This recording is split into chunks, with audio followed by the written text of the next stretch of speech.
So I did what she never expected. I didn't yell. I didn't beg. I built. Quietly, relentlessly. I exposed her lies, let her burn every bridge she thought she owned, then walked away with my dignity intact. The woman who once mocked my pain with a shrug now watches from rock bottom as I rise, untouchable. And to her, I say this, it wasn't just once, it was the last time you'd ever hurt me. If this hit home, drop a 1 in the comments, I want to hear your story. Thanks for being here. Like, comment, and subscribe. Let's rebuild, together. It was just once. Get over it. That's what she said. No tears. No guilt. Not even a damn flinch. Just those 6 words, like she'd stepped on my shoe instead of blowing up 6 years of trust. She sat there in our bed, my bed, barely clutching the sheets, staring at me like I was the one who interrupted her night. Meanwhile, her best friend's husband was stumbling around behind her, pulling on his jeans like he was late to a meeting. The only thing louder than my heartbeat was the silence between us. I didn't scream. I didn't throw a punch. I just stood there, phone in hand, recording everything, because deep down, I already knew. But still, I had to see it.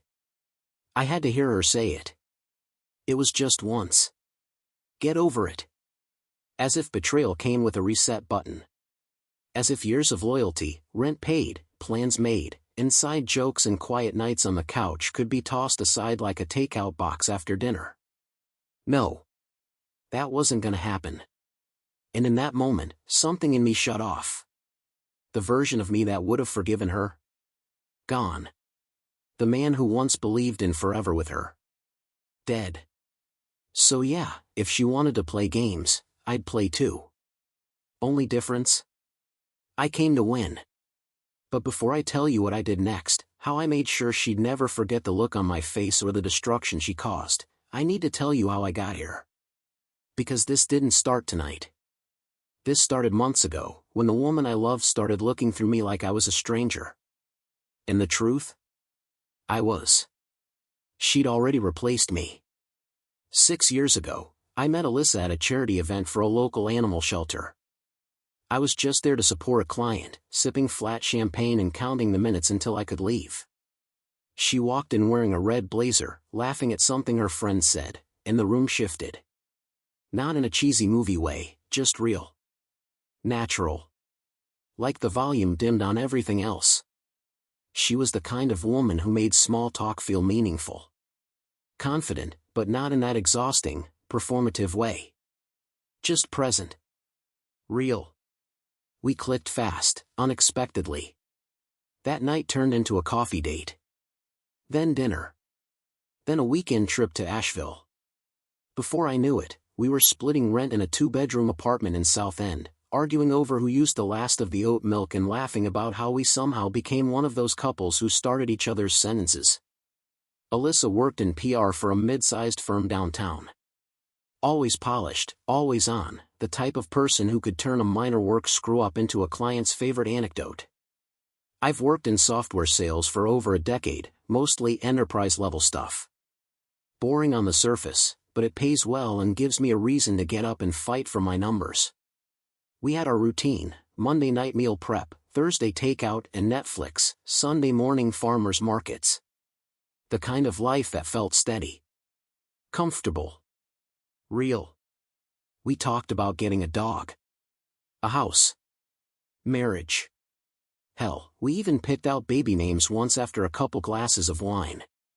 It was stupid and premature, but in that moment, it felt right. She looked at me like I was her future. And I remember thinking, I hit the jackpot. I actually did it. I found my person. I had no idea I was already losing her. Alyssa had 2 best friends from college, Vanessa and Taylor. They were her ride-or-die girls, as she called them. I heard their names constantly, little updates from brunches or wine nights. Vanessa was the one who married young, had the Pinterest-perfect life. Taylor was the loud one, perpetually single, always had some horror story about dating guys who thought crypto investor was a personality trait. But for years, I'd never met them. That always struck me as odd. Not suspicious, at first. Just strange. Alyssa talked about them like they were family, but whenever I asked when we'd all hang out, she'd smile and say, "It's just different. That's my space." And I got it, kind of. Everyone needs something that's just theirs. A buffer between the relationship and the rest of the world. I respected that. Didn't press. I figured I'd meet them when the time was right. Besides, I trusted her. She'd show me text threads sometimes, usually screenshots of Taylor dragging some guy who ghosted her or Vanessa venting about her husband. Eric, I think his name was. Banker. Tall. Kind of a fitness nut, from what I gathered. Alyssa would laugh reading their messages, that kind of real laugh where her nose scrunched and she forgot the world for a second. It was one of my favorite things about her. But still, that space never opened up. No invites to double dates. No birthday dinners. No game nights. Just stories. Glimpses. Mentions. It wasn't until a random Saturday afternoon, almost 5 years into our relationship, that she even floated the idea. She came up behind me while I was doing dishes and said, "Hey, what if we all grabbed brunch next weekend? I want my favorite people to finally meet." I was surprised but smiled. "Yeah, sure. That sounds nice." She grinned, kissed my cheek, and went right back to texting. Like it was nothing. But I remember that moment now. That grin. That exact choice of words. My favorite people. There was a warmth in it, but something else, too. Something flickering behind her eyes. I didn't catch it then. And even when we finally sat down at that brunch the next week, and I shook hands with Vanessa and Eric, and laughed with Taylor over mimosas, I chalked up the weird undercurrent in the room to awkward first impressions. But I see it now, clear as day. The way Vanessa barely looked up from her plate. The way Eric kept steering the conversation back to Alyssa, like they had some inside joke no one else could access. The way Alyssa lit up whenever he spoke. And the way Taylor kept shooting glances at me. Not flirtatious. Not friendly. Just searching. Like she was trying to figure out if I was clueless or just playing dumb. Back then, I couldn't make sense of it. I pushed it aside. That's the thing about gut feelings. They whisper before they scream. And I wasn't ready to listen yet. It started small. Little shifts you'd only notice if you really knew someone. And I knew Alyssa. At least, I thought I did. She used to leave her phone charging on the kitchen counter while we made dinner or sat watching Netflix. She never cared if I saw her screen light up, or if I picked it up to silence a call. We weren't the kind of couple who snooped.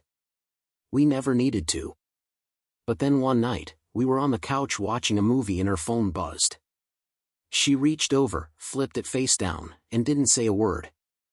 I looked at her, waiting for an explanation or even just a glance, but she kept her eyes on the screen like nothing had happened. The next day, her phone had a new passcode. I didn't ask. Not right away.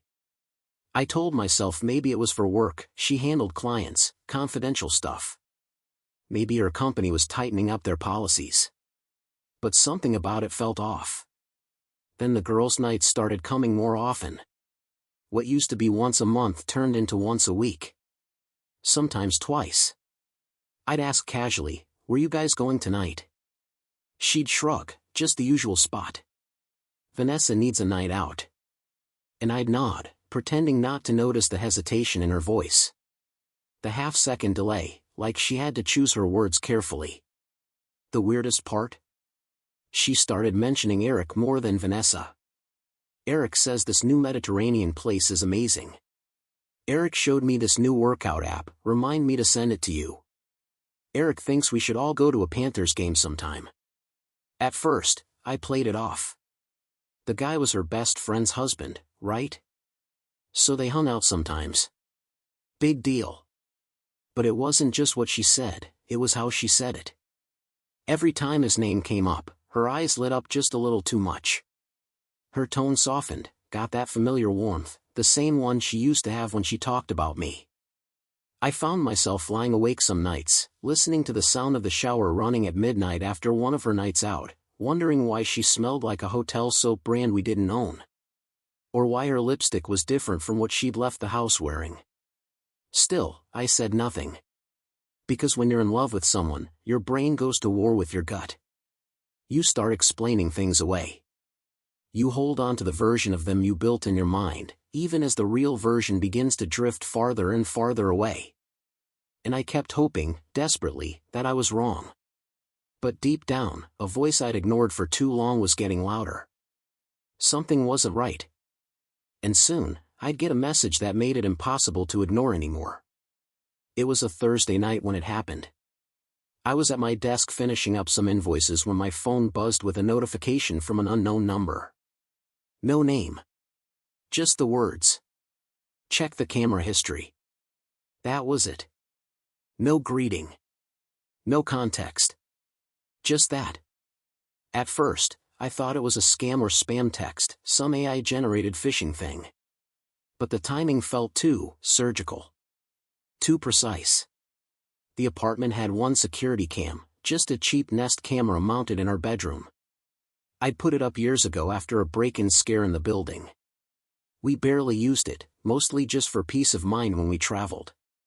Alyssa used to joke it made her feel like someone was always watching over us. I opened the app and scrolled through the motion logs. Nothing on Thursday nights. Not just nothing unusual, nothing at all. Which was weird, because we never turned that camera off. But for the past 5 Thursdays in a row, there was a gap. A complete blackout from 6 p.m. to around midnight. Like clockwork. Every single week. I tried to think logically. Maybe the Wi-Fi glitched. Maybe the app bugged. Maybe I was being dramatic. But then I remembered, the camera is hardwired. It needs to be manually disabled. A chill settled into my spine as I stared at the timeline. I didn't want to believe what I was thinking. I didn't want to believe she could do something like that. But coincidences only stack so high before they start to look like a pattern. I sent a text, "Who is this?" No reply. I stared at that message for a long time. I didn't have proof. Just smoke. But smoke usually means fire. And something inside me shifted. Like I'd been holding my breath for weeks without realizing it, and now my lungs were demanding air. I went back through my memories of the past month, the late-night showers, the new lingerie she claimed was just for herself, the way she suddenly cared about syncing her gym schedule with someone else's. And always, it came back to Thursday. Every single lie, every moment that didn't add up, it all pointed to that day. That night, I lay in bed pretending to sleep, while Alyssa stood by the window texting someone with her back to me. She giggled quietly, then turned off the screen and slid under the covers like nothing had happened. I didn't say a word. Just watched her breathe in the dark. My gut wasn't whispering anymore. It was screaming. And the next Thursday? I'd be ready. I told her I had a late meeting with a potential client, some out-of-town guy flying in last minute. She barely looked up from her laptop when I mentioned it. "Don't wait up," I added, tying my shoes at the door. She smiled faintly, almost like she was relieved. "Good luck with the pitch," she said, then went right back to whatever she was typing. She didn't ask what the meeting was about. Didn't ask where. Didn't even ask when I'd be home. And that was all I needed to know. I left at 6:30, just like I usually did on Thursdays. But instead of heading downtown, I parked 2 blocks away at the edge of a strip mall parking lot. From there, I waited. Just sat in the car, watching the minutes pass like they were daring me to act. At 7:15, I picked up Alyssa's favorite Thai food from the spot we used to order from every Friday. Yellow curry, extra spicy, with a side of coconut rice and spring rolls. The works. I wasn't bringing dinner home. This was theater. Every detail mattered. By 7:40, I'd circled back to our building. parked across the street and spotted it, Eric's black Audi, in the same guest spot it always sat in during brunches or drop-ins. I sat there for a moment, staring through the windshield, hands clenched around the steering wheel. My heartbeat was steady, too steady. Like my body had already decided it was game time. The sushi bag sat in the passenger seat, radiating its warm, sugary scent. I grabbed it, stepped out of the car, and hit record on my phone before I reached the front door. I'd charged it to full that morning. Made sure there was space for video. Not because I needed it for revenge. Because I needed it for clarity, to silence every last voice in my head still trying to convince me I was overreacting. My key slid into the lock like always. The hallway was quiet. Too quiet. I could hear the low hum of music, some chill R&B playlist playing softly in the background. It wasn't hers. My feet barely made a sound as I walked through the living room. The takeout bag crinkled in my hand, absurdly loud in that moment. Then I heard it. Muffled voices. Laughter. The rhythm of a headboard I built myself. And with every step toward that bedroom, I felt my chest tighten, not with anger, but with something sharper. Certainty. I already knew what I'd find. But I walked in anyway. I pushed the bedroom door open slowly. No need to kick it in or scream. I wasn't there for a confrontation, I was there for confirmation. The sound hit first. The breathless rhythm of movement, soft moans half swallowed by the music still playing in the background. Then the visuals caught up. Alyssa.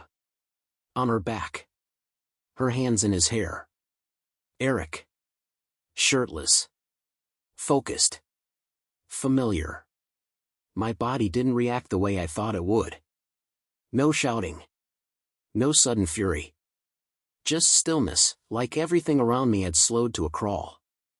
I stood in the doorway for what felt like forever, phone held steady, camera rolling. I made sure to get their faces. The way her hair spilled over the pillow. The way Eric froze mid-thrust like someone had just yanked the air out of the room. She saw me half a second later. I'll never forget her face. The flicker of surprise. The disbelief. But not shame. No, not shame. She didn't even cover herself right away, just pulled the sheet halfway up and stared at me, blinking slowly like I was the interruption. Like I'd walked into her space. And then she spoke. Just 3 words. It was just once. Get over it. That was it. No apology. No let me explain. Just that. Like she'd knocked over a glass of water on my laptop and wanted me to grab a towel. Eric scrambled to grab his pants, mumbling something pathetic under his breath. I didn't move. Didn't flinch. Just kept recording. Alyssa sat up then, sheet tucked under her arms, hair messy and face calm, too calm. You're always working late, she added. What did you expect? My silence was deafening. Even she seemed thrown off by it. I didn't say a word, didn't yell or curse or ask questions. I just stood there, phone raised, the red recording light blinking like a warning neither of them took seriously until it was too late. Eric was out the door in under a minute, shoes in hand, shirt inside out. He didn't look at me once. Alyssa stayed seated on the bed, arms crossed, expression hardening. You're being dramatic, she said. You're gonna throw away everything over one mistake? That's when I finally lowered the phone. Something in me had cracked. But it wasn't weakness. It wasn't heartbreak. It was silence, sharp, clean, irreversible. Something broke, or maybe something finally woke up. I looked at her one last time and said nothing. No insults, no begging, no emotional breakdown. I just nodded once, walked out of the room, and closed the door behind me. The sushi bag was still on the counter, untouched. She didn't follow me. Didn't ask where I was going. Maybe she thought I'd cool off. Maybe she thought I'd come back and forgive her. She had no idea I wasn't just walking out of the room. I was walking out of her life. And I was about to burn the whole thing down behind me. I didn't drive away immediately. I sat in the parking lot, hands trembling just slightly, phone still warm in my hand from recording. I stared at my reflection in the rearview mirror, eyes bloodshot, jaw tight, silence pressing in like a second skin. That was the moment the grief started to creep in. Not because I missed her. Because I hated how much I didn't. I opened her social media, which she'd stayed logged into on my phone for months. She never bothered logging out. I doubt she even remembered it was there. I went straight to the group chat she once proudly showed me, the OGs, she called it. 12 women, all from her college days. The sacred sisterhood. Inside jokes, birthdays, venting about work and men. Vanessa was in there. So was Taylor. I attached the video without editing. No filter. No commentary. Just the raw, uncut reality. And I typed a message. Thought you should all see what kind of friend you've been confiding in. Vanessa, I'm sorry you had to find out this way. But you deserve the truth more than I deserve the lie. Then I hit send. And just like that, the floodgates opened. Within seconds, read receipts. Typing bubbles. A flurry of reactions I didn't stick around to read. I didn't need to. That wasn't for me. That was for them. I went back into the apartment one last time. Alyssa was still in the bedroom, probably replaying her lines, thinking up half-hearted apologies, or trying to text Eric, who, I hoped, was still somewhere out of breath and out of excuses. I didn't speak to her. I didn't even look in her direction. I walked to the kitchen, grabbed my laptop, wallet, car keys, a few essentials, and left my key on the counter. No note. No dramatic exit line. Just an empty space where I used to live. By the time I got to my buddy Matt's place on the other side of town, I had a plan. The old me might have sat in that pain. Tried to process. Maybe even considered therapy. Not this time. I powered off the utilities first. Electric, water, gas, internet, all in my name, all auto-paid from my account. With one phone call each, I shut them down. Effective immediately. Next, I called the landlord.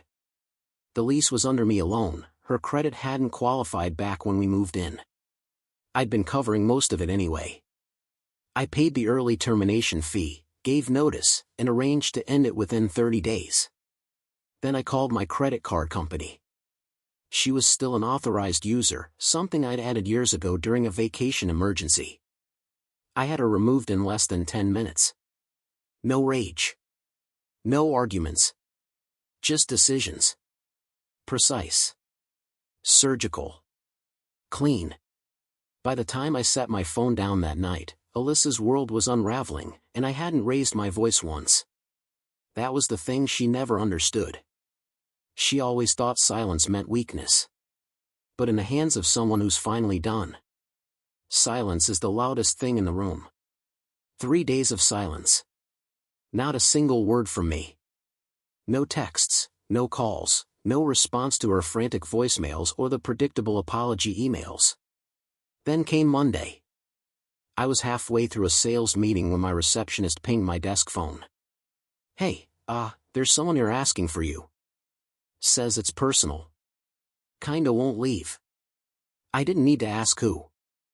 I stepped out of the conference room just in time to see Alyssa standing in the middle of the lobby, hair in a messy bun, eyeliner smudged, arms flailing as she argued with the office manager. She spotted me instantly. There you are, she snapped, like I'd been avoiding her at a party instead of actively rebuilding my life. You blocked me? Seriously, Nathan? After everything we've been through? My coworkers slowed their walk. A few exchanged glances. One guy raised an eyebrow at me with a half-smile that said, "Damn, bro." "Can we talk?" she asked, voice rising. I didn't respond. She took a step toward me, but the office manager beat her to it. "I'm sorry, miss," he said. "You can't be here. This is a professional workplace." "I just need 5 minutes," she pleaded, turning back to me. "That's all. You're making this worse than it has to be." That's when security arrived.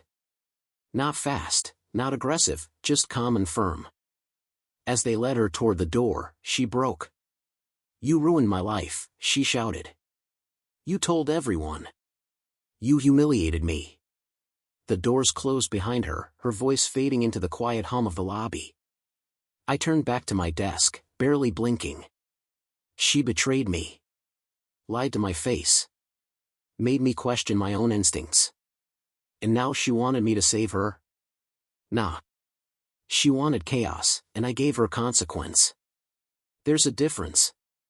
Vanessa's text came 2 days after the video. "Can we talk?"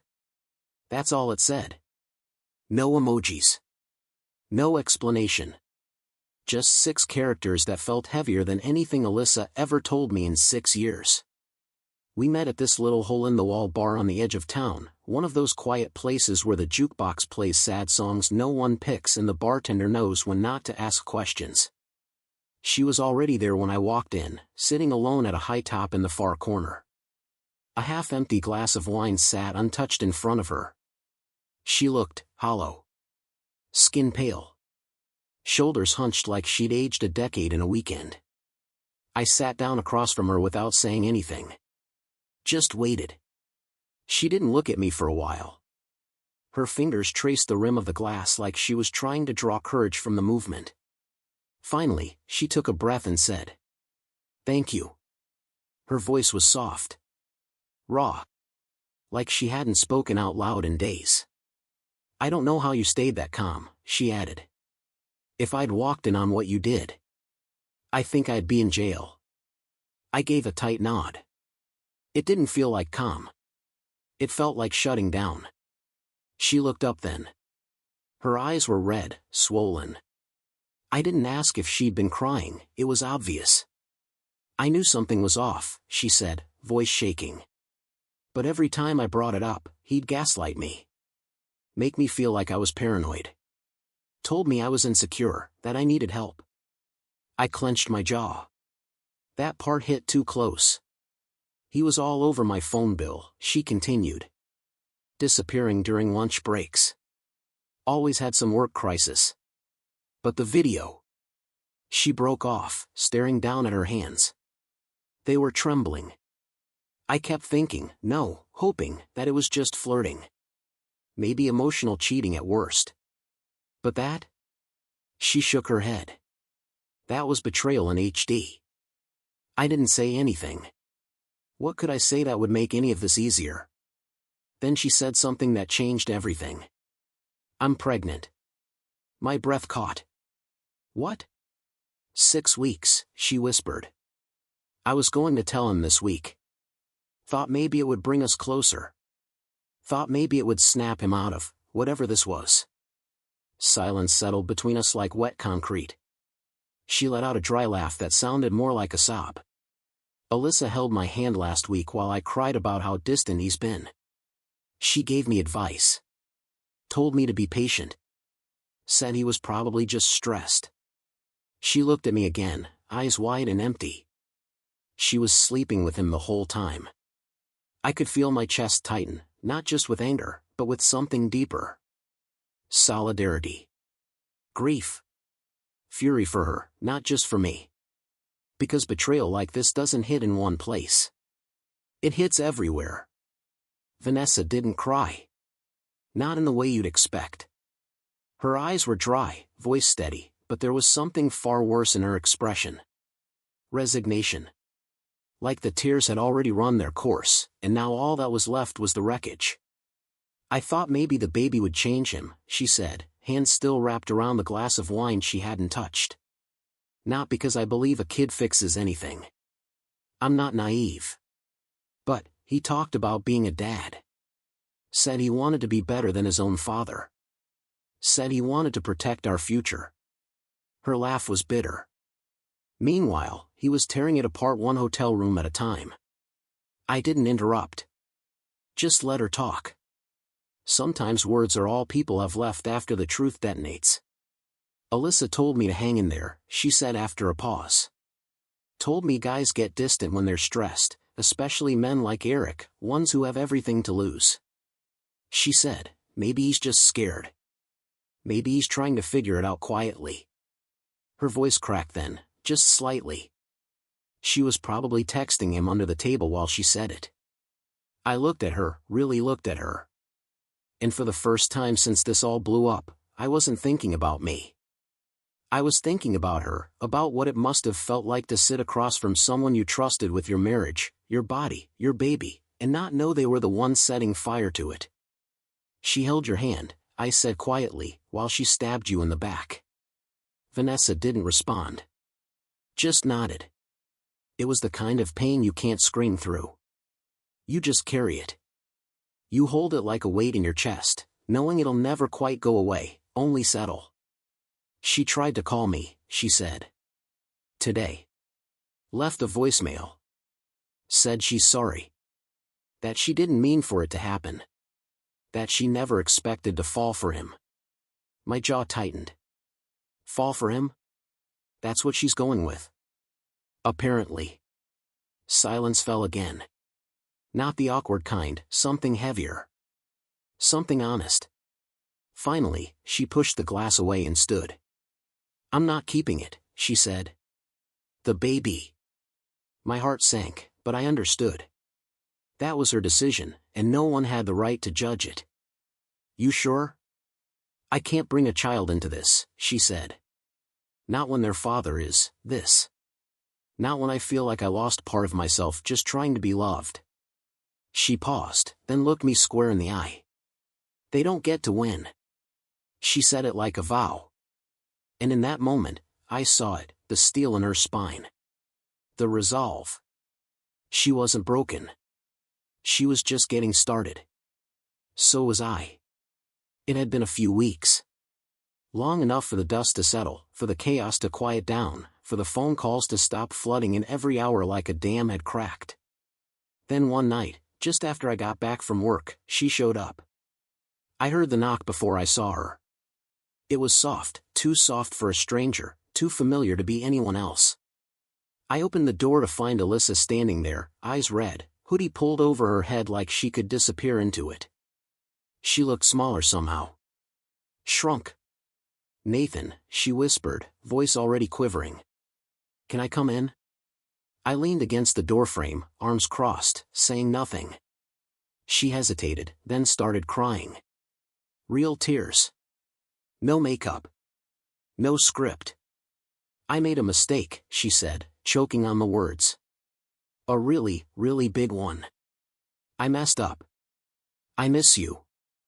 I miss us. I didn't move. She took a small step forward. I wasn't thinking, she said. Everything was spiraling. You were always working. I felt lonely. I felt invisible. That word. Invisible. Like her betrayal was the byproduct of neglect, like my stability, my long hours providing for our life, somehow became an excuse to burn it all down. You felt invisible, I repeated flatly. She nodded, wiping her nose. It wasn't about him, Nathan. It wasn't love. It wasn't real. It was a stupid moment. I was angry. I felt stuck. I looked her dead in the eyes. I didn't leave you because of a mistake. I left you because when you got caught, you didn't apologize. You minimized. You mocked. It was just once. Get over it. Remember that? She winced, eyes filling again. I didn't mean it. No, I said, voice low. You meant it. You just didn't mean for me to remember it. The silence stretched between us like a canyon. I thought you'd come back, she said, barely audible. I did, I replied. Just not for you. I started to close the door. She reached out, hand shaking. Please. Don't shut me out like this. You don't know what it's been like. I paused. No, I said. You don't. And I closed the door on the woman I used to love, knowing I wasn't locking her out of my apartment. I was locking her out of my life. The knock came again the next morning. I almost didn't answer it. I should have left it alone. But something told me this wasn't going to end quietly. Alyssa stood in the hallway, arms wrapped around herself, eyes puffy, but the tears were gone. Her expression had changed, less desperate, more resigned. "I won't stay," she said, before I could say anything. I need to say something." I didn't respond. Just held the door halfway open. She looked down, then met my eyes. "I was going to leave you anyway," she said. There was no hesitation in her voice. Just a cold, surgical kind of honesty. I was waiting for my promotion. They were moving me to a new regional account lead position, more money, more freedom. I figured once that came through, I'd finally be able to walk. I said nothing. "Not yet." "I didn't want to walk away from 6 years with nothing," she added, like it explained something. Like it made this better. My chest went still. No heartbeat, no breath. Just that quiet thud of realization. So that was it. It wasn't about Eric. Not really. It wasn't about loneliness or resentment or bad communication. It was math. She ran the numbers and waited for the right time to cash out. "I was trying to get to a place where I could take care of myself," she went on. "Not depend on you. I didn't plan for it to go down like this. I didn't plan to hurt you." I let out a short, humorless breath. "No," I said. "You didn't plan to get caught." She didn't deny it. And then I saw it, the flicker of guilt, not because she cheated, not even because she blew up both our lives. But because she lost control of the outcome. "You thought I'd just stay out of your way," I said quietly. "Keep paying the rent. Keep being the safety net until you were ready to bounce." "I never wanted to hurt you," she whispered. "But you did," I said. "And it wasn't even personal. That's the part that stings." She blinked, confused. "It wasn't about love," I said. "It was about leverage." She looked like she wanted to argue, but what could she say? That I was wrong? That there was love buried somewhere under the manipulation? That's the thing about clarity, it doesn't need volume. It doesn't even need proof. It just settles in your bones and doesn't let go. "You could have told me," I said. "If you were done, you could have said so. You didn't have to gut me on the way out." She stepped back then, a slow retreat. "I don't expect you to forgive me," she said. "But I needed you to know the truth." I nodded once. "You didn't give me closure," I said. "You gave me a mirror."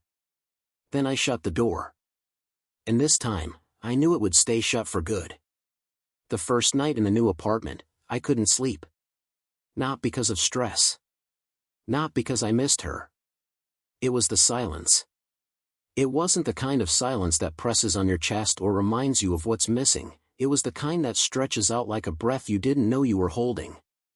The kind that lets you finally exhale. I'd signed the lease on a one-bedroom loft across town, nothing fancy. Exposed brick, second floor, no elevator. But it was mine. No shared closet space. No wine rack I didn't care about. No toothbrush beside the sink that didn't belong to me. Just clean, empty space, and freedom. 2 days after moving in, I got the promotion. My boss pulled me into his office, said he admired how I kept my focus lately. That made me laugh a little, quietly. It's easy to be focused when you're not spending every ounce of energy wondering if you're losing the person sleeping next to you. I accepted the new position. Higher pay, better hours, full autonomy over my region. It felt like winning something I'd forgotten I was even chasing. I started cooking again. Nothing fancy, scrambled eggs, steak, roasted vegetables. But there was something healing about it. Making meals for myself. Taking time to eat instead of just surviving on takeout and autopilot. And I started sleeping through the night. No texts buzzing at 2 a.m. No quiet footsteps sneaking in from the hallway. No fake goodnight kisses that felt like obligation. Just sleep. It was quiet. It was peaceful. It was unfamiliar, but in a good way. Peace, I realized, isn't loud. It's not grand or cinematic. It's waking up and not having to wonder who you are to someone else. It's choosing your own damn music on a Sunday morning and not needing to ask permission. It's not waiting for the other shoe to drop. For the first time in a long time, the ground under me wasn't shifting. And I wasn't looking back. We met for coffee on a quiet Saturday morning. Taylor had texted me out of the blue, "Hope this isn't weird, but want to grab a coffee sometime? Just to talk." It didn't feel weird. She was one of the few people who hadn't lied, who hadn't picked a side out of loyalty or convenience. She had tried to warn me, twice, in her own careful, cautious way. That counted for something. The place she chose was this tucked-away spot near the park, the kind of cafe that played soft jazz and served coffee in handmade mugs. When I walked in, she was already at a corner table, 2 drinks in front of her. She nodded toward the cappuccino. "Hope you still take it with almond milk," she said. I smiled. "I do." We sat in silence for a bit, just sipping, letting the caffeine fill the space. There was no tension, no weird energy. Just 2 people who had been dragged through the same storm, trying to find solid ground. "I'm glad you're doing better," she said finally. "You look lighter." "Feels that way," I replied. Like someone finally turned the noise off. She nodded. Then she leaned forward slightly, fingers wrapped around her mug like she was bracing for something. "There's something I should have told you earlier," she said. I looked up. "Okay." She took a breath. "Eric cheated on me," she said quietly. "Back in college." I blinked. "Wait, what?" "We dated junior year. It wasn't serious, but enough. He was charming, back then. Confident. And I was stupid enough to believe I was special." Her voice tightened. "He slept with someone else a few months in. Lied about it, of course. Said it was a misunderstanding. That she came onto him. Typical." I didn't say anything. Just waited. She took another sip, then looked me in the eye. "It was Alyssa." The silence between us sharpened. "They hooked up at a party," she said. "Everyone was drunk, and I wasn't even there. She knew we were together." I confronted her. "She played dumb," said Eric told her we broke up already. I felt my stomach turn. Taylor shook her head. "I cut them both off after that. Transferred schools a few months later. It wasn't just the betrayal, it was how easy it was for them. No remorse. No awkwardness. Just, like it never happened." I sat back in my chair, processing. "All this time," I muttered. She acted like they barely knew each other before Vanessa. Taylor let out a humorless laugh. "They've been doing this for years, Nathan." My jaw clenched. "You weren't the first," she said, gently. "You were just the easiest to blind." I wanted to be angry, but the truth was, I wasn't shocked. Somewhere deep down, the pieces had always been there. I just hadn't wanted to see them. "She told me it wasn't love," I said quietly. "That it was a mistake. That it didn't mean anything." "She said the same thing to me," Taylor replied. "That's the move.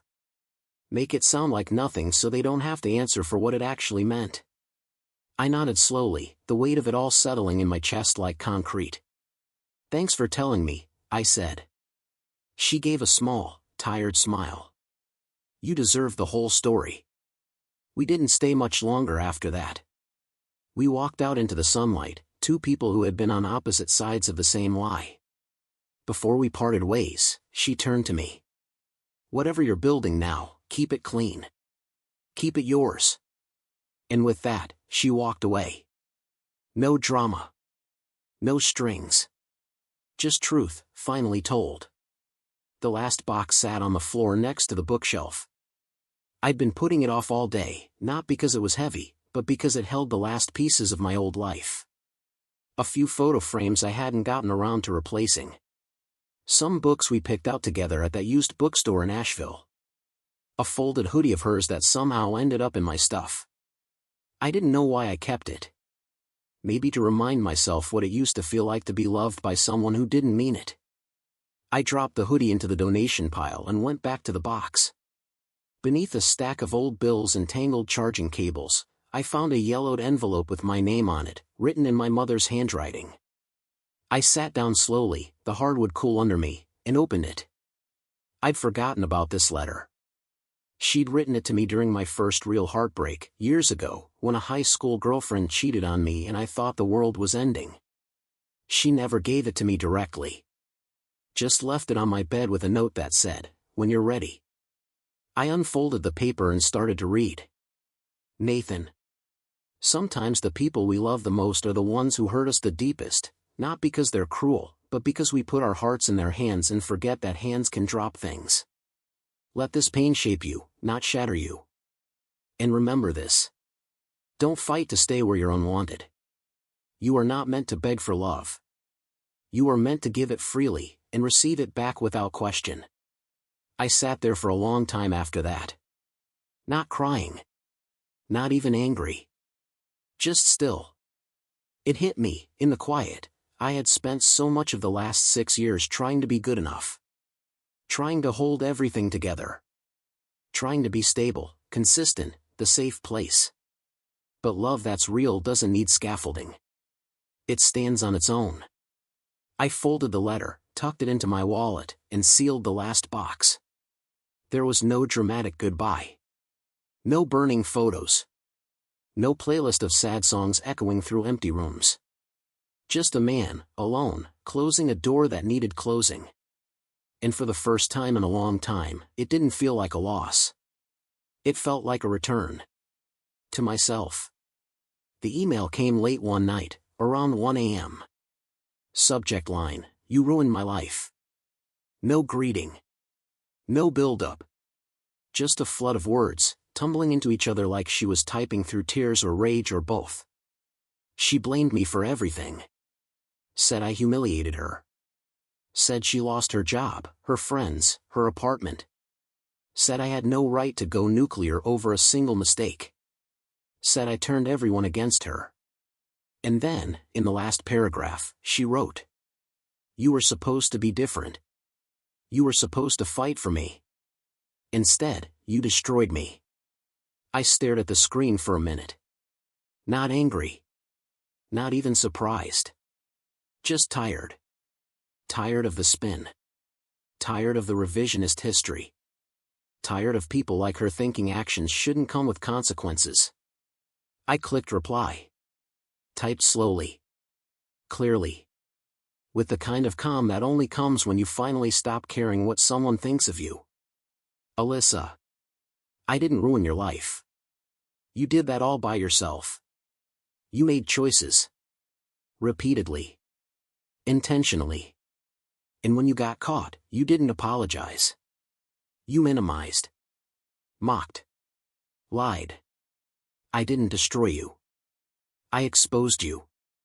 If you're looking for someone to blame, try the person who looked me in the eye and said, "It was just once." Get over it. That version of me? The one who would have fought for you. He died the second you said that. I've already grieved him. You should too. I hit send. Closed my laptop. And that was it. No typing bubbles. No follow-up. Just silence. And for once, it wasn't the kind that made me question everything. It was the kind that meant the conversation was truly over. And I didn't need a single word more. Do you believe someone who cheats just once deserves forgiveness? Or is once already too much? Is it a mistake you can grow through, or a red line you never come back from? Everyone's got their own answer, their own scars, their own stories. So tell me yours. Drop it in the comments. Not just for me, but for the next person out there who thinks they're the only one feeling this kind of pain. Let's talk about it. Betrayal doesn't just expose the people around you. It reveals the strength inside you.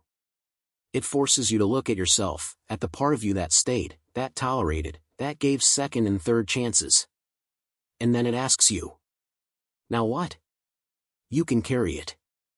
Let it define you. or you can let it sharpen you. I didn't get closure. I didn't need it.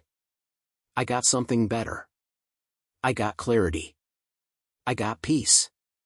I got free. And if you're standing in the rubble right now, unsure what comes next, I promise you, freedom is waiting on the other side of truth. All you have to do is stop looking back.